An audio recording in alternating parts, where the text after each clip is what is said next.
نزول قرآن کو سنتے رہتے، یاد ہو جاتا. جب وہ کیفیت ختم ہوتی تو ایک ایک حرف زبر زیر شوشا یہ سب آقا کو ازبر ہو جاتا. پھر اس ازبر ہی نہیں ہوتا، اس کے اصل معنی کیا ہے یہ بھی نبی کریم صلی اللہ علیہ وسلم کو اللہ یاد کرا دیتا. قرآن کو صحیح طور پر، کامل طور پر اگر کسی نے سمجھا ہے تو تنہا ذات رسول پاک صلی اللہ علیہ وسلم. بعد میں جس نے سیکھا وہی سیکھا جو نبی کریم نے سکھایا، اور جس کے حصے میں جتنا آیا اس نے اتنا قرآن کو سیکھا. نبی کریم صلی اللہ علیہ وسلم نے جب قرآن رب سے پایا تو اللہ کا وعدہ تھا، اللہ کی مرضی تھی کہ قرآن قیامت تک باقی رہے. تو وعدہ بھی اس نے کر لیا تھا، اپنے ذمہ کرم پر لے لیا تھا کہ قرآن کی حفاظت میں کروں گا. تو نبی کو قرآن یاد کرا دینا، قرآن کے نزول کے وقت نبی کو استقامت عطا کرنا، یہ قرآن کے حفاظت کا خدائی انتظام تھا. پھر اس کے بعد اللہ کے نبی نے قرآن کی حفاظت کے دو طریقے اپنائے، ایک تو زبانی، ایک عملی. زبانی یہ کہ جیسا قرآن اترا تھا ویسے ہی اپنی امت کو سکھا دیا. کمال یہ ہے کہ قرآن ایک ساتھ تو نازل نہیں ہوا، 23 سال کی مدت میں نازل ہوا. اور جب جتنی آیتیں آتی آپ صلی اللہ علیہ وسلم صحابہ کے سامنے پیش کرتے، اللہ نے وعدہ کیا تو میں حفاظت کروں گا. نبی کی حیات ہی میں ہزاروں صحابہ وہ تھے جن کے سینے میں قرآن محفوظ تھا. صحابہ تو صحابیات ازواج مطہرات متعدد تھیں جن کو پورا قرآن یاد تھا. ہم پوچھتے ہیں اس وقت کوئی صحیفے میں لکھا ہوا بھی نہیں تھا کہ ایک ساتھ قرآن جمع ہو، لیکن یہ خدا کا وہ قدرتی نظام تھا کہ قرآن کی حفاظت کے لیے نبی کے دنیا سے جانے سے پہلے ہزاروں دور صدیق اکبر میں جب مسیلمہ کذاب سے مسلمانوں کا مقابلہ ہوا، اس میں مسلمانوں کی طرف سے صحابہ کرام بہت بڑی تعداد میں شہید ہوئے. ان میں 700 تو وہ تھے جو حافظ قرآن تھے. اسی سے اندازہ لگا لیں کہ کتنے حفاظ تھے. اور پھر اس کے بعد میرے دوستو نبی کریم نے دوسرا طریقہ یہ اپنایا کہ قرآن کو بعینہ ہی بلفظ ہی اپنے صحابہ کو سکھایا. پھر قرآن کی ایک ایک لفظ اور ایک ایک آیت کا مفہوم اپنے صحابہ کو سکھایا کہ کس لفظ کا کیا معنی، کس لفظ کا کیا مطلب. میاں صلاۃ کے معنی ہے سرین ہلانا، اور صلاۃ کو نماز کی شکل میں آج ہم جو دیکھ رہے ہیں یہ معنی نبی نے سکھایا ہے. وضو کے معنی ہے پاکی، دھونا. وہ کیا دھونا اور کیسا دھونا، اس وضو کا شرعی معنی ہمارے نبی نے سکھایا. روزے کا معنی ہے رک جانا، لیکن شرعی روزہ کیا ہے، صوم کا لفظ قرآن میں کیوں آیا، یہ نبی نے سکھایا ہے. تو پورا قرآن اگر نبی کریم کی اس حکمت و سکھانے کو الگ کر دیں تو قرآن پاک کو دنیا کا کوئی انسان نہ سمجھا ہے نہ اپنی علم اور عقل سے سمجھ سکتا ہے. اس لیے اللہ نے فرمایا یہ نبی تمہیں قرآن اور حکمت سکھاتے ہیں.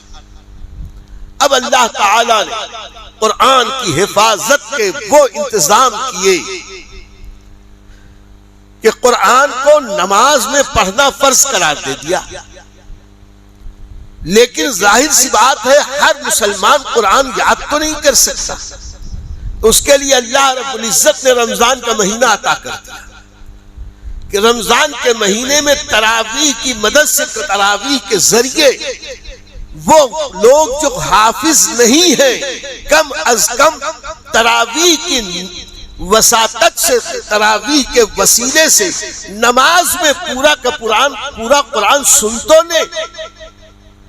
اور اس کے لیے بھی اللہ نے ایسے انتظامات کیے کہ حضرت سیدنا فاروق اعظم تھے، اور صرف اگر حافظے میں محفوظ رہتا قرآن تو بھی خلط ملط کرنے والوں کو آسانی ہو سکتی تھی. تو اللہ نے نبی کریم کے صحابہ کے دل میں یہ بات ڈالی کہ قرآن لکھی ہوئی شکل میں محفوظ ہونا چاہیے. لکھا ہوا تو نبی کے دور میں بھی تھا، لیکن وہ متعدد اوراق میں منتشر تھا. کسی کے پاس 1 آیت، کسی کے پاس 10 آیت، کسی کے پاس 1 سورہ. ایک ساتھ جیسا صحیفہ آج ہمارے پاس ہے ویسا نہ تھا. نبی کریم صلی اللہ علیہ وسلم کو اس کا موقع نہ ملا، اس لیے کہ ان کے وصال اقدس کے کچھ دن پہلے تک قرآن نازل ہوتا تھا، اور اللہ کی مرضی یہ تھی کہ میں یہ کام نبی کے غلاموں کے ذریعے کرا کے نبی کے غلاموں کا درجہ بڑھا دوں. ان کا احسان قیامت تک کے مسلمانوں پر ہو جائے. تو اللہ رب العزت نے سب سے پہلے سیدنا فاروق اعظم کے دل میں یہ خیال پیدا کیا، اور انہوں نے امیر المومنین سیدنا صدیق اکبر سے عرض کی کہ امیر المومنین، جہاد کا شوق صحابہ سے نکالا نہیں جا سکتا، اور ایسی صورت میں یہ جہاد کرتے جائیں گے، شہید ہوتے جائیں گے. نتیجہ یہ کہ کل جب اسلام غیر عرب علاقوں میں پھیلے گا تو قرآن کی وحدانیت پر حرف نہ آ جائے. اس لیے قرآن کا ایک ساتھ جمع ہونا بہت ضروری ہے. ابتدا میں سیدنا فاروق اعظم نے ارشاد فرمایا کہ جو کام نبی کریم صلی اللہ علیہ وسلم نے نہیں کیا میں کیسے کروں. لیکن یہ نیا کام تھا، ضرور نیا کام تھا، لیکن قرآن و سنت کے احکام کے دائرے میں تھا. حضرت فاروق اعظم نے بار بار گزارش کی، اور ایک وہ وقت بھی آیا کہ صدیق اکبر نے سارے صحابہ کو بلایا اور ارشاد فرمایا، اے لوگو، اس کام کے لیے اللہ نے سب سے پہلے عمر بن خطاب کے سینے کو کشادہ کیا. ان کے دل میں یہ بات آئی کہ قرآن جمع ہو جائے. اس کے بعد اللہ نے میرے سینے کو کشادہ کیا. میں بھی یہ سمجھتا ہوں کہ قرآن کا جمع ہونا ضروری ہے، اور میں تمہارے سامنے یہ پروگرام رکھتا ہوں کہ قرآن کو جمع کر کے ایک صحیفے کی شکل میں جمع کر دینے کا کام میں صحابہ کرام کی ایک مخصوص کمیٹی کے حوالے کروں. سارے صحابہ نے اس پر سواد کیا، وقت کی ضرورت سمجھتے ہوئے کہا کہ اگرچہ یہ کام دور رسالت میں نہیں ہوا، لیکن آج دور صدیق اکبر میں وقت ہے، ممکن ہے کہ یہ مبارک کام کر لیا جائے. تو سب نے اس پر اپنی مرضی ظاہر کی. تو حضرت صدیق اکبر نے ایک کمیٹی بنائی، اور کمال یہ دیکھیے کہ اس وقت عشرہ مبشرہ کی 10 صحابہ موجود، خلفائے راشدین موجود، باب العلم علی مرتضی موجود، دیگر اور صحابہ کرام موجود، اولین ہیں، مہاجرین ہیں، انصار ہیں. لیکن اللہ کے پیارے نبی کے پیارے خلیفہ حضرت صدیق اکبر نے جو کمیٹی قرآن کو جمع کرنے کے لیے بنائی، اس میں غالباً 18 سے 20 سال کی عمر کا ایک نوجوان حضرت زید بن ثابت انصاری، ان کو اس کمیٹی کا چیف بنایا. کہا کہ یہ قرآن جمع کرنے کے لیے جن لوگوں کا انتخاب کیا گیا ہے اس کا سربراہ آپ کو بناتے ہیں. میں اس پر قریب کچھ سال پہلے بہت تفصیل کے ساتھ میری کچھ کیسٹس موجود ہیں، کچھ تقریریں جو پورے جمع قرآن کے اوپر بہت تفصیل کے ساتھ میں نے گفتگو کی ہے. وقت ملے تو اسے دیکھ لینا. یہاں ہم تو بہت مختصر میں پچھلے اگلے 1 ماہ کی تقریروں کی تمہید آج کر رہے ہیں. تو حضور صلی اللہ علیہ وسلم کی لائے ہوئے قرآن کی حفاظت کے لیے حضرت زید بن ثابت انصاری کی قیادت میں ایک کمیٹی بن گئی. انہوں نے قرآن جمع کیا. کام مکمل نہ ہو سکا، کام آگے بڑھ گیا، اور دور فاروقی میں فاروق اعظم کو موقع نہ مل سکا. پھر دور عثمان غنی میں ایک وہ وقت آیا کہ سارے قرآن کو یقینی طور پر جمع کرنے کا کام کر لیا جائے. تو جو کام خلافت فاروقی میں شروع ہوا تھا خلافت عثمانی میں مکمل ہو گیا، اور ایسا مکمل ہوا حضرت عثمان غنی رضی اللہ تعالیٰ عنہ جب قرآن کے جمع کرنے پر انہیں متعین کیا اور سارے صحابہ کا اتفاق اور کوئی غلط کام نہ تھا، اتنی احتیاط کی کہ اس سے زیادہ احتیاط انسانوں سے ممکن نہیں، ایسی احتیاط صحابہ نے کی کہ قرآن کو جمع کر کے بعد کی امت تک پہنچانا تھا۔ اور جب وہ تیار ہوا تو حضرت عثمان غنی نے اس کے متعدد نسخے تیار کروائے، ایک مدینے میں رکھا، ایک مکے بھیجا، ایک کوفے بھیجا، ایک دمشق بھیجا، ایک مصر بھیجا، ایک بصرہ بھیجا، یعنی اس وقت عالم اسلام کے جتنے بڑے بڑے اہم شہر تھے سب جگہ ایک ایک نسخے بھیجے، اب باقی جتنے نسخے متعدد الگ الگ یہاں وہاں جمع تھے سب کو اپنے پاس جمع کیا اور قانونی طور پر جمع کر کے ان سب کو ادب کے ساتھ ضائع فرما دیا، تاکہ کل کوئی اس کے خلاف یہ نہ کہہ سکے کہ قرآن میں یہ ہے، قرآن میں وہ ہے۔ تو آج جو مصحف، جو قرآن ہم پڑھتے ہیں، اسے مصحف عثمانی کہتے ہیں۔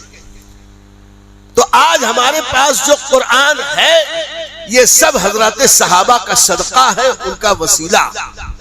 ہمارے پاس قیامت تک کے آنے والے مسلمانوں کے پاس اسلام کے نام پر سب سے بڑی بنیاد اگر کوئی ہے تو قرآن، اور یہ قرآن امت کو ملا ہے تو صحابہ کے واسطے اور وسیلے سے ملا۔ پھر اس کے بعد قرآن کو صحیح سمجھنا، میں ابھی عرض کر چکا کہ صرف اللہ کے نبی صلی اللہ علیہ وسلم کی شان۔ میں مثال دوں، قرآن میں ہے کہ چور کا ہاتھ کاٹا جائے، آپ سن کے حیرت کریں گے کہ اس میں تو چور کا ہاتھ کاٹا جائے، یہ چاہے مرد ہو یا عورت چوری کرتے ہوئے پکڑے جائیں تو ان کا ہاتھ کاٹا جائے۔ اب سوال یہ ہے کہ چور کا ہاتھ کب کاٹا جائے گا؟ 1 روپیہ کی چوری کرے کہ 1 لاکھ کی چوری کرے تب؟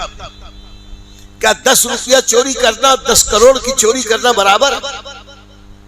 اچھا ہاتھ کاٹا جائے تو کیا اتنی انگلی کاٹی جائے؟ 1 انگلی کاٹی جائے، بھئی انگلی بھی کاٹی گئی تو ہاتھ ہی کٹا، 4 انگلیاں کٹی تو ہاتھ ہی کٹا، پہنچے تک کاٹا تو ہاتھ ہی کٹا، کوہنی تک کاٹا تو ہاتھ ہی کٹا، بازو تک کاٹا تو ہاتھ ہی کٹا۔ قرآن میں تو کہہ دیا چور مرد ہو یا عورت اس کا ہاتھ کاٹا جائے، تو چور کو کب کا صحیح معنی میں چور سمجھا جائے، اس سزا کے لائق چور سمجھا جائے کہ اس کا ہاتھ کاٹا جائے، یہ قرآن میں کہیں نہیں ہے، یہ حدیث مصطفیٰ میں ملتا ہے۔ صحابہ کرام فرماتے نبی کریم صلی اللہ علیہ وسلم کے سامنے جب کبھی کسی چوری کا معاملہ پیش ہوتا تو پہلے یہ طے فرماتے کہ چوری ثابت ہوئی کہ نہیں، چوری ثابت ہو جاتی تو فرماتے کہ چور یہی ہے، یہ ثابت کرو۔ جب یہ بھی ہو جاتا تو فرماتے کہ چوری کتنے کی ہوئی۔ تو صحابہ کرام نے مختلف روایتوں میں کہا کہ اگر 1 ڈھال یا اس کی قیمت کی چوری ہوتی تو حضور صلی اللہ علیہ وسلم ہاتھ کاٹتے تھے۔ تو اب اسی سے قانون یہ نافذ ہو گیا کہ جب تک اس زمانے میں 1 ڈھال کی قیمت 10 درہم تھی، کہا جب تک 10 درہم کے اوپر کی چوری نہ ہو ہاتھ نہیں کاٹا جائے گا، کوڑے مارے جائیں گے، دوسری سزا دی جائے گی۔ اب ہاتھ کاٹا بھی جائے گا تو یہاں تک کہاں تک؟ تو صحابہ فرماتے حضور نے چوروں کا ہاتھ کاٹنے کا حکم دیا صرف پہنچے تھے کہ صرف یہ کلائی کی ابتدا تک ہاتھ کاٹا جائے گا۔ قرآن پر عمل لازمی ہے، لیکن بغیر حدیث مصطفیٰ کے، بغیر نبی کریم کے وسیلے کے کوئی قرآن کو نہ سمجھا ہے نہ سمجھ سکتا۔ قرآن میں ہے نماز قائم کرو، نماز قائم کرو، نماز قائم کرو۔ میں پہلے ہی عرض کر چکا کہ صلاۃ کا لفظ ہے، اقیم الصلاۃ، اقام الصلاۃ، ایتاء الزکوٰۃ قرآن میں ہے۔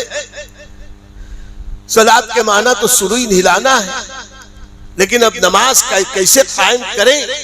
تو نبی کریم صلی اللہ تعالی علیہ وسلم نے نماز کا وہ طریقہ جو آج جسے ہم نماز کہتے ہیں یہ بتایا، اور پھر ایسے بتایا کہ نماز میں پہلے پاکیزگی شرط ہے، وضو شرط ہے، پاکیزہ لباس ضروری ہے، پاکیزہ جگہ ضروری ہے، پھر قبلہ رخ ہونا ضروری ہے، نیت کرنا ضروری ہے، پہلے کھڑا ہونا چاہیے، کان ہاتھوں تک لے ہاتھ کانوں تک لے جانا چاہیے، پھر اس میں اللہ اکبر کہنا چاہیے، تکبیر تحریمہ کے بعد پھر قیام ہو، قیام میں پہلے سورہ فاتحہ لازم ہے، پھر اس میں کوئی سورہ ملائی جائے، پھر رکوع کیا جائے، رکوع میں یہ تسبیح پڑھی جائے، پھر قیام کیا جائے، پھر سجدہ کیا جائے، سجدے میں یہ پڑھا جائے، ہر رکعت میں رکوع ایک ہی کیا جائے، سجدے 2 کیے جائیں، 2 سجدوں کے درمیان قاعدہ کیا جائے،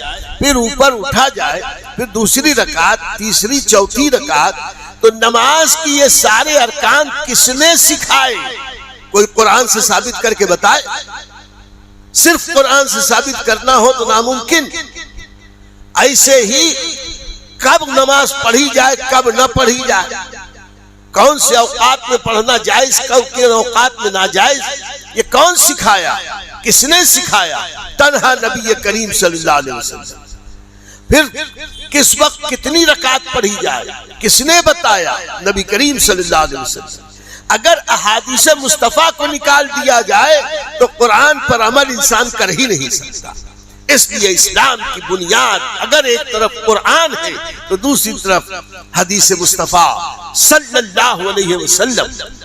اور قرآن کی حفاظت کا تیسرا طریقہ رب نے یہ متعین کیا کہ نبی نے قرآن کے احکام پر عمل کر کے بتایا کہ کیسے قرآن پہ عمل کیا جاتا ہے، اور صرف عبادات عملیات نہیں بلکہ اخلاق و عادات تک میں نبی کریم صلی اللہ علیہ وسلم ویسے ہی کرتے تھے جیسے قرآن میں اخلاق کا حکم دیا گیا۔ ام المومنین حضرت عائشہ رضی اللہ تعالی عنہا سے کسی نے پوچھا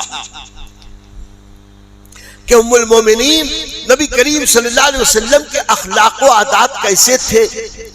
تو حضرت ام المومنین نے ارشاد فرمایا کیا تم نے قرآن نہیں پڑھا؟ عرض کی ہاں ہم نے قرآن تو پڑھا ہے۔ کہا قرآن میں جتنی اچھی باتیں سب نبی کا طریقہ تھا۔ تو نبی نے نہ صرف قرآن کو پڑھا، یاد کیا، سکھایا، بلکہ قرآن پر عمل کر کے بتایا کہ قرآن پر کیسے عمل کیا جائے۔ اب اس طریقے سے جب نبی کریم صلی اللہ علیہ وسلم نے قرآن کی حفاظت کا انتظام کر دیا تو رب کریم کی عظمت تھی کہ اس نے اس قرآن کی حفاظت کے لیے نبی کریم کی صحابیت اور خدمت کے لیے جسے منتخب کیا وہ جماعت کی حضرات صحابہ رضوان اللہ تعالی علیہ۔ حضرات صحابہ نے نبی سے قرآن سیکھا اور ایسا سیکھا کہ حضرت عبداللہ ابن عباس کہتے ہیں کہ ایک رات عشاء کے بعد مولائے کائنات حضرت علی کرم اللہ وجہ الکریم مجھ سے بسم اللہ کی با کے نقطے کے بارے میں کلام کرنے لگے۔ عشاء کے بعد بسم اللہ الرحمن الرحیم کے با کے نقطے کے بارے میں جب گفتگو شروع کی صبح ہو گئی، حضرت علی کا کلام ختم نہیں ہوا۔ ایسا قرآن سیکھا نبی کریم صلی اللہ علیہ وسلم۔ حضرت عبداللہ ابن عباس کہتے ہیں میرے اونٹ کی رسی یا جوتے کا تسمہ گم ہو جائے تو میں قرآن میں تلاش کر لوں، وہ کیا ہے جو قرآن میں نہیں۔ ایسے بہت سارے علوم اللہ کے نبی کے وسیلے سے صحابہ کرام کو حاصل۔ تو قرآن کی حفاظت کا سب سے بہترین انتظام جو اس وقت ممکن تھا انسانوں کے لیے، اللہ نے اسی کا انتخاب کر کے نبی کی صحابیت کے لیے، نبی کی غلامی کے لیے اس مبارک جماعت کو چنا جن کے بارے میں میرے اعلیٰ حضرت فرماتے ہیں کہ جس صحابی نے دیکھا انہیں ایک نظر، اس نظر کی بصارت پہ لاکھوں سلام۔ ان صحابہ کرام کو کا انتخاب کیا اور جب جیسی اسلام کے خلاف سازشیں ہوئیں اللہ نے ویسے اسلام کے خدمتگار، قرآن کے خدمتگار پیدا کیے۔ آج اس کی تفصیل تو میں کل عرض کروں گا۔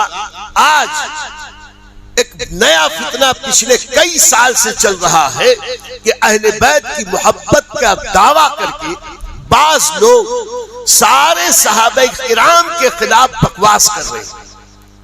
اس لیے اس فقیر نے یہ طے کیا کہ اس سال میں حضرات صحابہ کی زندگی کے وہ پیارے پیارے واقعات جس میں حضرات صحابہ کا اللہ سے عشق، اللہ کی فرما برداری، رسول پاک سے والہانہ محبت، نبی کریم صلی اللہ علیہ وسلم کے ساتھ حضرات صحابہ کیسے پیش آتے تھے، نبی کی خدمت میں رہتے تھے تو کیا کرتے تھے، صحابہ ہوں صحابیات ہوں، ان کا تعلق باللہ، تعلق بالرسول کیسا تھا، اس کا عملی مظاہرہ انہوں نے کیسے کیا۔ اس تعلق سے میں انشاءاللہ کل سے جو صحابی کی بات یاد آتی جائے گی، ایک ایک بات، ایک ایک واقعہ آپ کے سامنے پیش کرتا جاؤں گا۔ یوں سمجھ لے کہ آج اس بات کو پر یقین کر لیں کہ قرآن جیسا تھا ویسا ہمیں ملا، نبی نے جیسا سکھایا تھا ویسا صحابہ کرام نے بعد کی امت کو سکھایا۔ آج ہمارے پاس اسلام کی جو بھی دولت ہے وہ واسطہ، وسیلہ، صدقہ اور احسان ہے حضرات صحابہ کا۔ حضرات صحابہ کے خلاف اگر کوئی بکواس کرے، حقیقت میں وہ خدا پر اعتراض کر رہا، وہ رسول پاک پر اعتراض کر رہا۔ ہم الحمدللہ اہل سنت ہیں، ہم ہر محسن کا احسان مانتے ہیں۔ اللہ رسول کے احسان کے بعد اس امت پر سب سے بڑا احسان ہے تو حضرات صحابہ کا۔ انشاءاللہ کل سے ہم اپنی گفتگو حضرات صحابہ کی زندگی کے ان پیارے پیارے دل افروز، جانسوز، عبرت آموز واقعات پیش کریں گے، جس سے سمجھ میں آئے گا کہ یہ صحابہ کرام کتنے عظیم تھے۔ اللہ تعالی صحابہ کرام، اولیاء اعظام، جمیع مومنین کے عظمتوں میں اضافہ فرمائے، اور ہم سب کو اللہ تعالی ان عظیم ہستیوں کے نقش قدم پر چلائے۔ وآخر دعوانا ان الحمدللہ رب العالمین۔